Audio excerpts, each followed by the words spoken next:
하나님 말씀 사도행전 1장 3절로 8절입니다. 그가 고난받으신 후에 또한 그들에게 확실한 많은 증거로 친히 살아계심을 나타내사 40일 동안 그들에게 보이시며 하나님의 나라의 일을 말씀하시니라. 사도와 함께 모이사 그들에게 분부하여 이르시되 예루살렘을 떠나지 말고 내게서 들은 바 아버지께서 약속하신 것을 기다리라. 요한은 물로 세례를 베풀었으나 너희는 몇 날이 못되어 성령으로 세례를 받으리라 하셨느니라. 그들이 모였을 때에 예수께 여쭈어 이르되 주께서 이스라엘 나라를 회복하심이 이때니까 하니 이르시되 때와 시기는 아버지께서 자기의 고난에 두셨으니 너희가 알 바가 아니요 오직 성령이 너희에게 임하시면 너희가 권능을 받고 예루살렘과 온 유대와 사마리아와 땅끝까지 이르러 내 증인이 되리라 하시니라. 아멘. 이 시간에는 하나님의 나라라는 제목으로 은혜 나누겠습니다. 본문은 주님이 부활하시고 난 후 바로 천국으로 승천하시지 않고 지상에 40일 동안 계신 이유에 대해 밝힌 내용입니다.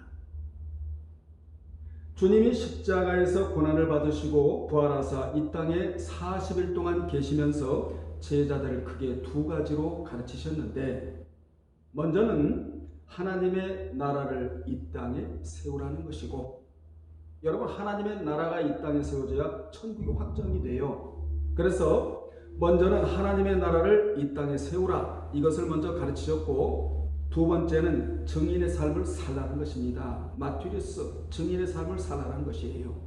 사람이 증인 서기는 쉬워도 증인의 삶을 살기는 쉽지 않거든요. 그래서 주님은 증인의 삶을 살라, 이렇게 말씀하셨어요.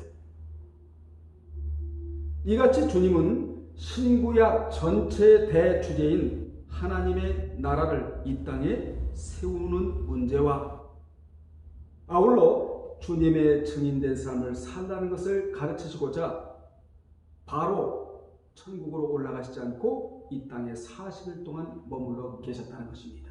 이 문제가 얼마나 중요하면 부활하시고 바로 천국으로 올라가시지 않고 이 땅에 40일 동안 머물러 계시면서 제자들에게 중점적으로 가르친 내용이 이 땅에 하나님의 나라를 세우라, 그리고 증인된 삶을 살라, 이것을 가르치셨다는 거예요. 하나님의 나라와 증인의 단어는 성경에서 아주 중요한 핵심어의 자리를 차지하고 있습니다. 특히 사도행전에는 하나님의 나라를 굉장히 중요하게 여깁니다. 그래서 사도행전은 처음부터 하나님의 나라로 문을 활짝 열고, 닫을 때에도 하나님의 나라로 닫아요. 열 때도 하나님의 나라로 열고 닫을 때도 하나님의 나라로 닫고 있습니다. 또한 성경의 시작도 하나님의 나라이고 끝도 하나님의 나라이며 성경의 대주제 또한 하나님의 나라이기에 사도행전에는 이 부분을 가장 심도 있게 다루고 있는 것입니다. 그러므로 우리도 하나님의 나라에 목적을 두고 살아야 합니다. 하나님 나라의 목적을 두고 살지 않으면 진정한 삶의 의미를 실현할 수가 없습니다. 우리에게는 이것이 자아실현의 최고의 꼭지점이 되어야 합니다. 하나님의 나라의 목적을 두고 사는 자는 마음이 달라요. 생각이 다릅니다. 행동이 달라요. 여러분, 마음이 다르고 생각이 다르고 행동이 달라야 되는데, 그렇게 다른 자는 어떤 자냐? 하나님의 나라의 목적을 두고 살아가는 사람들이라는 것이지요. 신앙생활 자체가 이렇게 다르다는 거예요. 부활하신 주님은 지상에 40일 동안 계시면서 사도들에게 그토록 하나님의 나라와 그 나라의 큰 일에 대해 말씀하셨지만 사도들에게는 관심이 없었다는 것이 오늘 본문에서 보여주고 있습니다. 정작 그들의 관심은 그 나라에 있었던 것이 아니라 이스라엘 나라가 로마로부터 언제 회복되느냐, 여기에 관심이 있었다는 것입니다. 우리가 분명히 알아야 할 것은 하나님의 나라가 있기에 이 나라가 있고 주님이 계시기에 내가 있는 것입니다. 세상 나라가 있어 하나님 나라가 있는 것이 아니고 내가 있어 하나님이 계신 것이 아니라 그 나라가 있기에 이 나라가 있고 그분이 계시기에 내가 있다는 사실을 우리는 기억해야 합니다. 그래서 그분이 없는 나라, 그분이 없는 나는 무가치하게 되는 거예요. 그분이 계시기에 내가 있고 그분이 계시기에 이 나라가 존재한다는 사실을 오늘 기억해야 됩니다. 이 같은 사실을 주님이 가르쳐 주셨는데, 그런데도 제자들은 주님이 왜 지상에 40일을 계셔야만 했고 그분의 의도가 무엇인지도 모른 채 함께 모여 예수께 여쭙기를, 주께서 이스라엘 나라를 회복하심이 이때입니까? 라고 엉뚱한 질문을 했어요. 이렇게 그들은 주님과 소통이 이루어지질 않았다는 것입니다. 주님의 관심과 제자들의 관심이 전혀 달랐다는 것이지요. 우리는 주님의 관심에 내 관심을 맞춰드려야 돼요. 이것이 하나님의 뜻대로 살아가는 자의 마땅한 자세거든요. 주님의 관심은 하나님의 나라에 있었지만 제자들의 관심은 온통 자신들의 나라뿐이었습니다. 주님은 하나님의 나라에 대하여 그들의 귀에 못이 박히도록 강조하셨지만 그들의 마음엔 온통 자신들이 몸담고 있는 나라가 잘 되는 문제와 자신들이 속한 공동체의 축복에만 관심이 있었습니다. 주님은 하나님 나라를 이 땅에 건설하며 살다가 천국에 오라 이렇게 말씀하시는 분이에요. 이것 때문에 사도행전을 하나님의 나라로 시작하고 그 나라를 닫고 있다 이 말이에요. 그 나라로 끝맺음을 하고 있다 이 말입니다. 그래서 사도행전은 내용적으로 문장적으로는 28장에서 끝이 나요. 그런데 문법적으로는 현재 진행형으로 처리하고 있는 성경이 바로 사도행전입니다. 사도행전을 기록한 누가는 사도행전 28장 30절로 31절에서 사도 바울이 로마 셋집에서 이태 동안 머물 때 자기를 찾아오는 모든 사람들에게 생활 전도를 하고 그리고 하나님의 나라를 뭐 했다는 것이죠? 전파했다고 기록하면서 그 두 가지 단어를 현재 분사형인 ing로 처리해버려요. 그러므로 사도행전은 아직도 끝나지 않은 현재 진행형이다. 이걸 우리로 하여금 알게 합니다. 28장은 내용적으로 끝이 나요. 문장적으로는. 그러나 28장 너머에는 계속적으로 현재 진행형으로 처리하고 있다는 것을 여러분 이 시간에 다시 한번 기억하시기 바랍니다. 그렇다면 왜 문법을 ing로 처리하고 있느냐? 이는 28장까지는 그동안 하나님이 쓰셨으니 29장부터는 그 시대에 믿는 자들이 써내려 가라는 것입니다. 그러면 여러분 29장을 써야 되는 거예요. 아멘. 그러면 그 시대 사람들이 오늘날 여러분들이 중점적으로 써야 할 것이 무엇이냐? 하나님의 나라를 이 땅에 세우는 것과 그리고 증인의 삶을 살아가는 내용으로 써야 한다는 것입니다. 이렇게 써 내려가는 것이 너무나 중요하기에 문법도 현재 진행형으로 처리하고 주님이 부활하시고 난 후 바로 승천하시지 않고 지상에 40일을 계시면서 첫날부터 끝날까지 이것을 강조하셨다는 것입니다. 오늘 여러분은 예수 믿는 목적을 분명히 알아야 돼요. 뭐 때문에 예수 믿습니까? 이것 때문에 예수 믿는다는 것입니다. 하나님의 나라를 이 땅에 세우는 일과 그리고 주님의 증인의 삶을 살고자 예수를 믿는다는 것이에요. 여러분 예수 믿는 것은 분명한 목적이 있어야 되잖아요. 목적 없이 돌아다니면 신앙이 자라나지를 않아요. 분명한 목적과 목표 하에 우리가 교회를 출입해야 되는 것이거든요. 누가는 바울이 복음 전파인 케루소 즉 프리칭 사역과 가르침인 디다스코 즉 티칭 사역을 했다고 기록하면서 ing 문법으로 처리하여 복음도 계속 전해야 하고 하나님의 나라를 이 땅에 세워야 하는 것도 계속적으로 해야 되며 그리고 나를 가르치고 남을 가르쳐 주님의 증인의 삶을 살라는 것입니다. 이것은 끝나는 게 아니라는 것이에요. 천국 갈 때까지 계속적으로 진행되어져야 한다. ing 이렇게 문법을 처리하고 있다는 것입니다. 따라서 사도행전에서 말하는 우리의 최대의 사명이 무엇인 줄 아십니까? 사도행전 29장부터 계속해서 써내려가면서 계속하여 사도행전의 계승자가 되어야 한다는 것입니다. 그래서 우리는 이렇게 기도해야 돼요. 어떻게 기도해야 됩니까? 하나님, 제가 하나님의 나라를 세우고 증인의 삶을 사는 사도행전 29장의 계승자가 되기를 원하나이다. 이런 멋진 기도를 하나님 앞에 드려야 되는 겁니다. 아멘.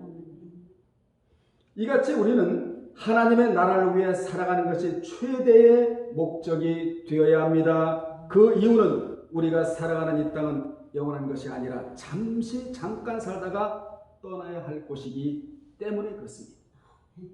그러므로 주님은 보이는 이 땅에 너무 가치를 두지 말고 보이지 않는 저 천국에 투자하라고 하시는 분이 주님이에요. 우리에게는 이 땅의 삶이 전부가 아니라 저 영원한 나라가 있기에 그 나라를 위해서 투자해야 되는 것입니다. 이것이 뭐지요? 하나님의 나라를 이 땅에 세우는 것이에요. 우리는 주님이 주신 영적 자본인 달란트를 땅에 묻어두면 안 되고 그것을 가지고 이윤을 남겨야 하는 것입니다. 이윤을 남기는 방법 중에 하나는 지난달의 믿음과 이번 달의 믿음이 같아져서는 안 된다는 것이에요.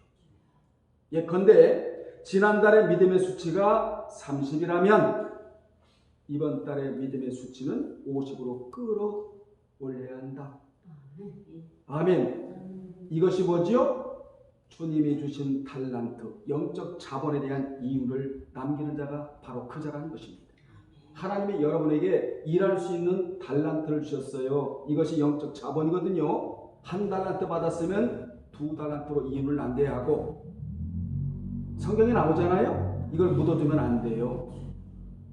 이같이 하나님의 나라를 이 땅에 세우는 것이 우리가 살아가는 목적이며 이 땅에 존재하는 유일한 이유입니다.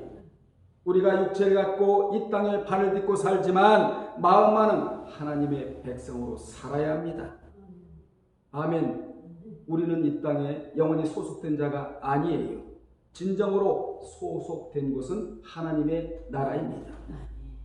이렇게 주님은 지상에서 살아갈 이유를 정확하게 밝혀주셨는데, 그러면 하나님의 나라를 세우려면 어떻게 해야 되느냐?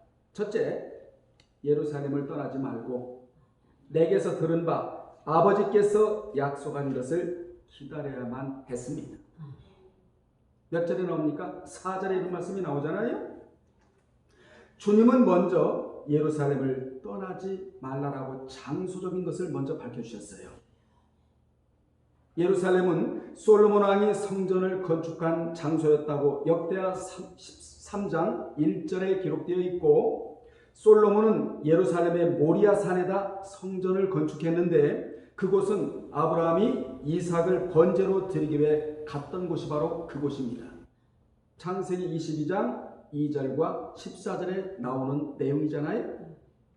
이 예루살렘은 구속사적인 측면에서 매우 중요한 의의를 지니고 있는데, 일찍이 하나님은 아브라함에게 모리아산에 올라가서 이삭을 번제로 드리라고 하셨는데, 후에 예수 그리스도께서 그곳에서 하나님과 인간의 화목을 위한 화목제로 십자가에서 못 박혀 죽으셨어요. 어디에서요?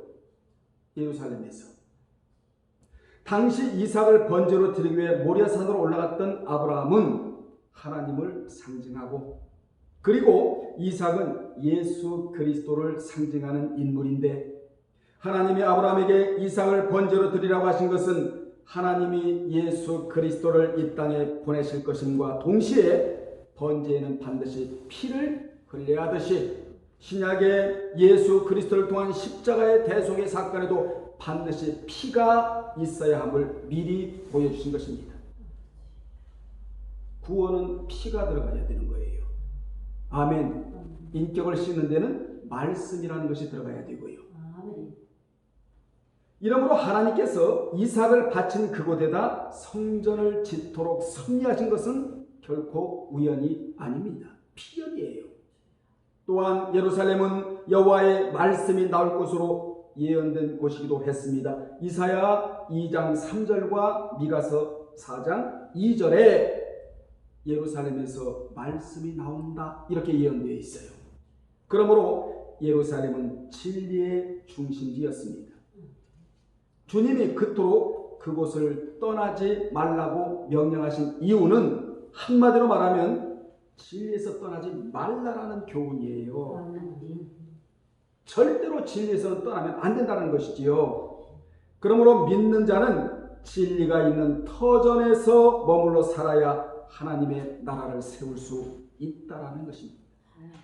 진리를 떠나서는 절대로 하나님 나라를 세울 수가 없습니다. 그리고 증인의 삶을 살아갈 수도 없는 것입니다.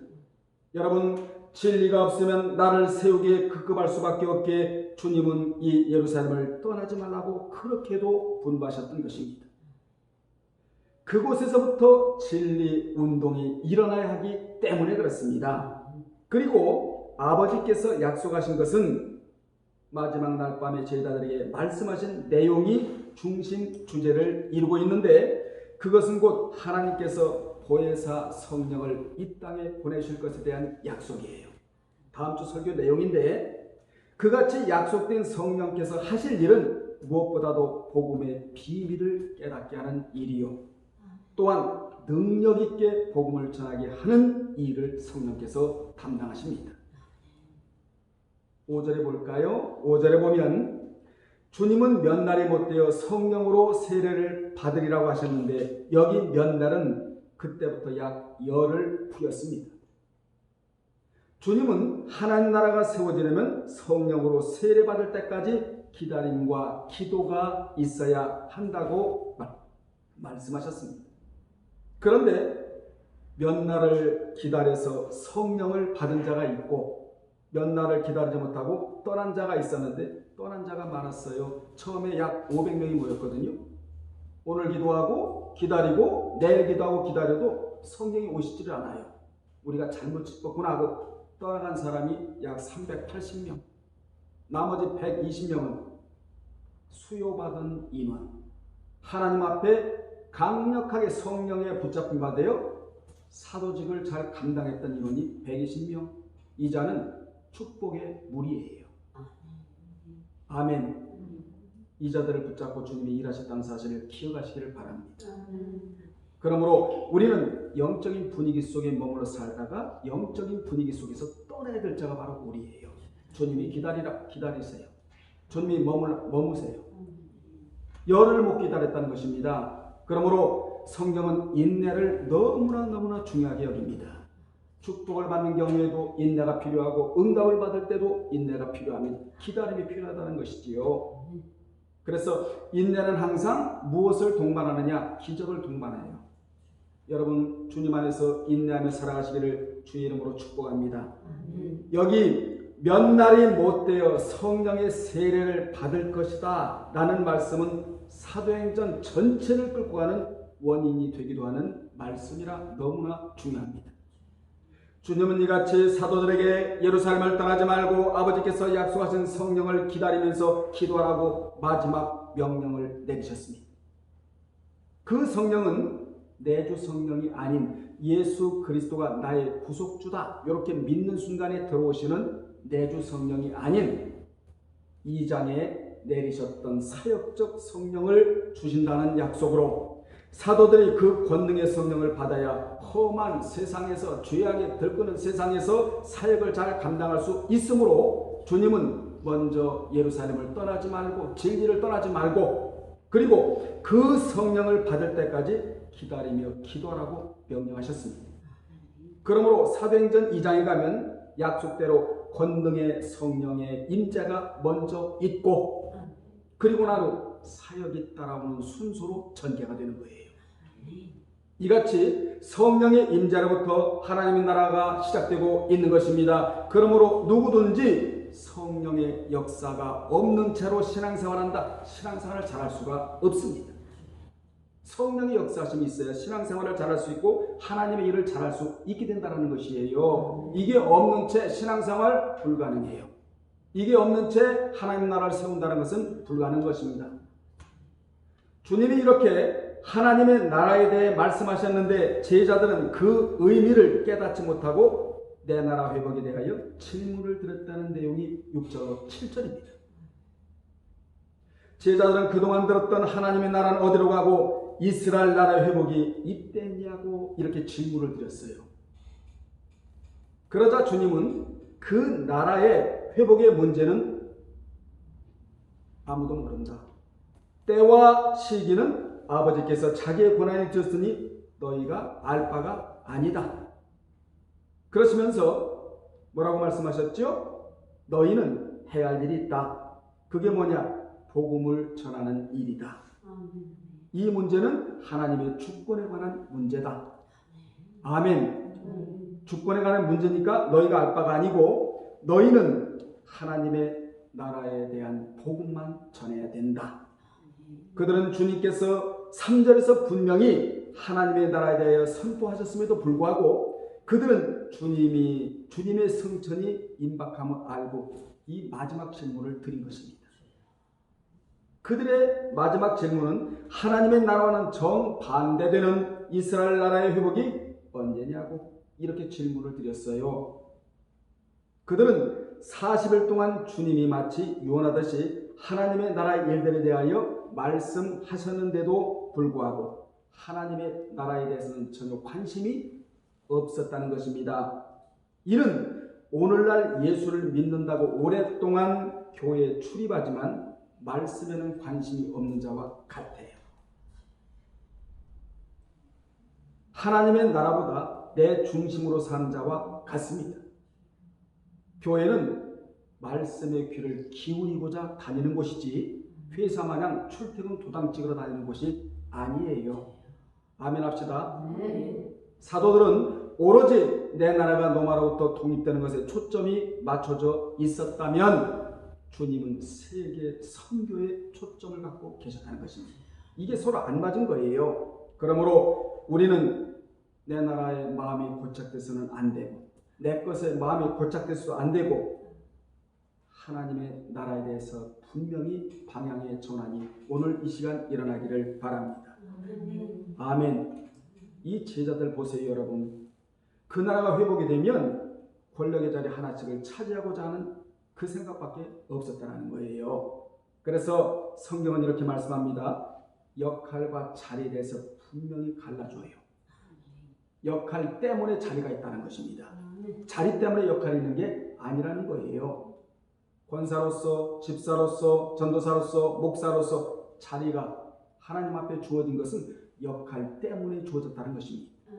역할 없는 사람이 어디 있겠습니까? 그래서 그 역할을 잘 감당할 때 하나님께서 보상을 해 주신다가 성경이 주는 교훈이거든요.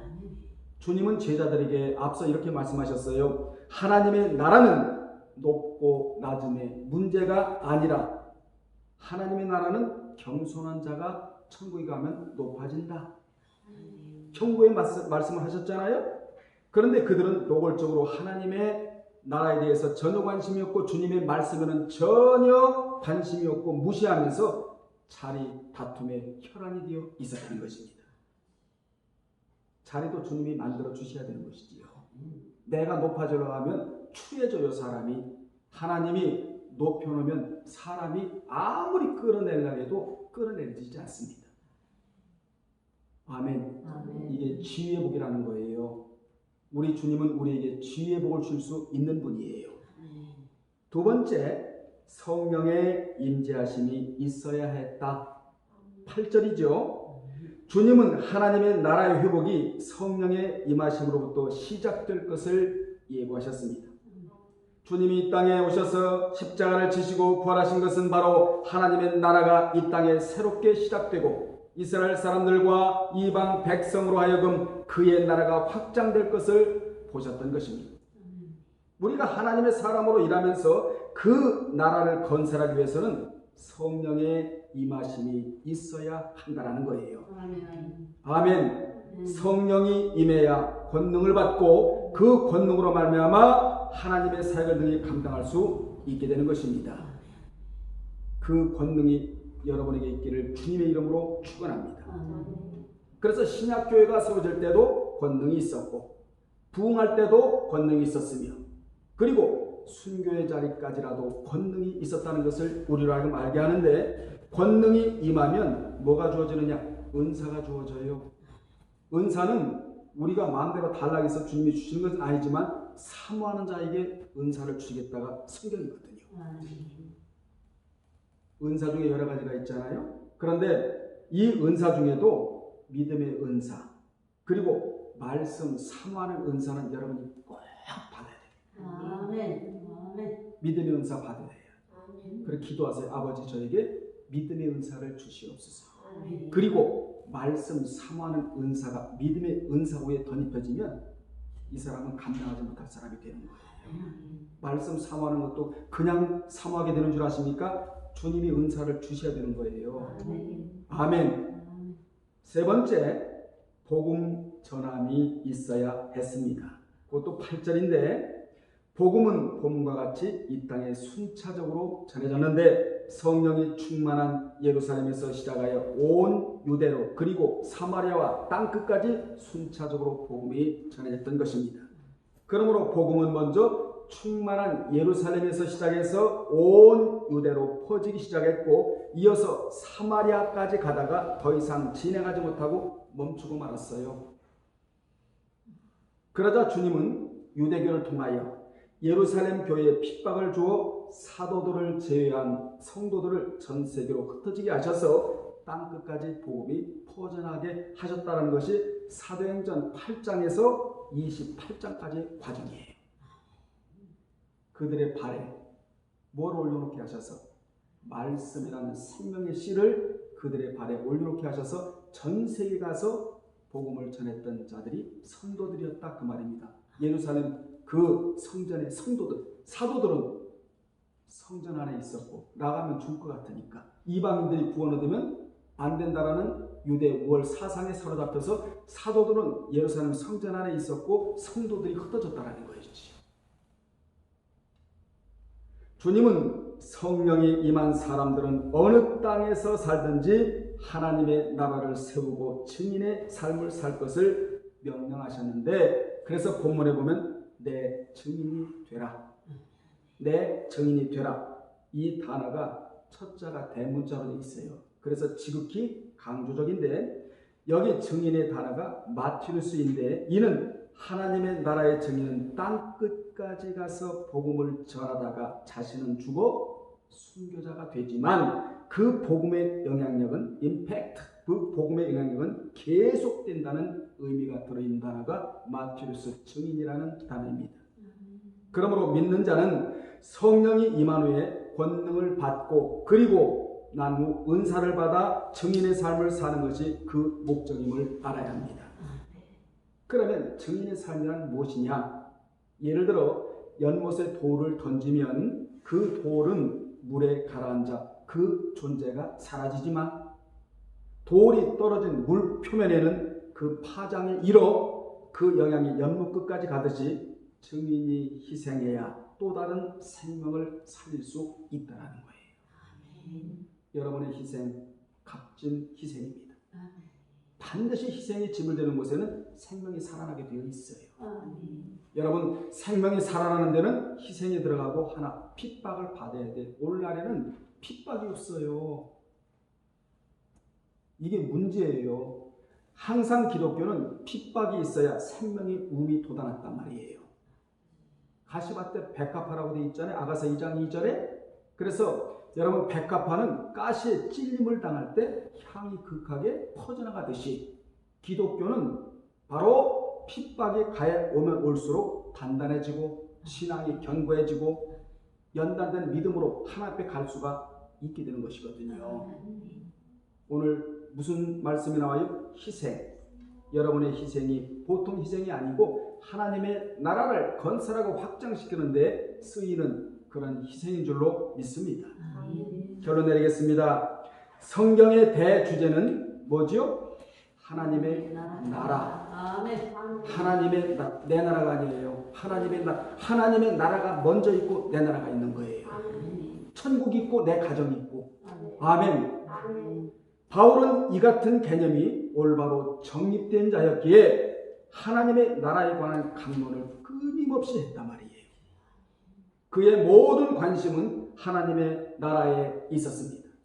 그가 유럽을 가는 것도 아시아를 가는 것도 3000m나 되는 안티타우루스 산맥을 넘어가는 것도 추위에 떤 것도 배고픔에 시달리는 것도 헐벗은 것도 매맞는 것도 시내의 위험에 처한 것도 강의 위험을 만난 것도 이방인의 위험을 당한 것도 유대인의 위험을 무릅쓴 것도 오직 하나님의 나라 때문에 나는 이것을 당하고 있다라고 딱 정립을 하고 있다.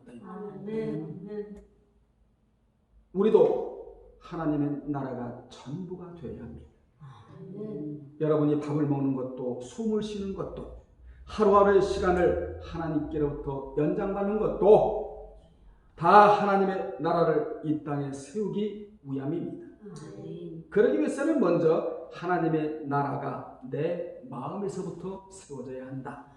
그래서 마음의 방향의 전환이 필요하다는 것이지요. 아멘. 바울같이 하나님의 나라를 이 땅에 세우고자 하는 마음이 여러분에게 있기를 바랍니다. 하나님의 나라를 세우고자 하는 자는 가정이 세워져요. 가정이 세워집니다. 자식들이 세워져요. 어려운 환경이 세워집니다. 무엇보다도 나의 신앙이 먼저 세워지는 거예요. 성도들의 교제, 헌신, 봉사, 애찬. 그래서 교회 반찬은 반찬이라고 하지를 않아요. 밥과 함께 먹는다. 반찬이 아니고 뭐라고 그러죠? 애찬. 뭐가 들어가 있죠? 사랑이 들어가, 사랑이 진하게 녹아 들어가 있기 때문에 우리가 애찬이라고 말하잖아요. 여러분이 애찬을 많이 해오시는데 이것도 알고 보니까 뭐예요? 하나님의 나라를 세우고자 하는 한 부분이다. 아멘. 아멘. 그러므로 여러분은 이 일에 동참하는 분들이 되셔서 하나님의 나라가 세워지면서 여러분의 가정도 자식도 세워지는 은총이 있기를 주님의 이름으로 축원합니다. 기도하겠습니다. 고마우신 아버지 하나님, 은혜와 사랑에 감사드립니다. 오늘 이 시간에는 주님이 부활하시고 난 이후에 바로 천국으로 승천하시지 아니하시고 지상에 40일 동안 계시면서 하나님의 나라와 증인의 삶을 살라고 다시 한번 제자들에게 가르친 내용에 대해서 교훈을 받았습니다. 오늘부터 우리도 하나님의 나라를 위해 헌신한 자들이 되게 하시고 증인의 삶을 살아가는 우리 일교회 성도들과 이 영상을 보는 모든 분들이 되게 하여 주옵소서. 예수님의 이름으로 기도합나이다.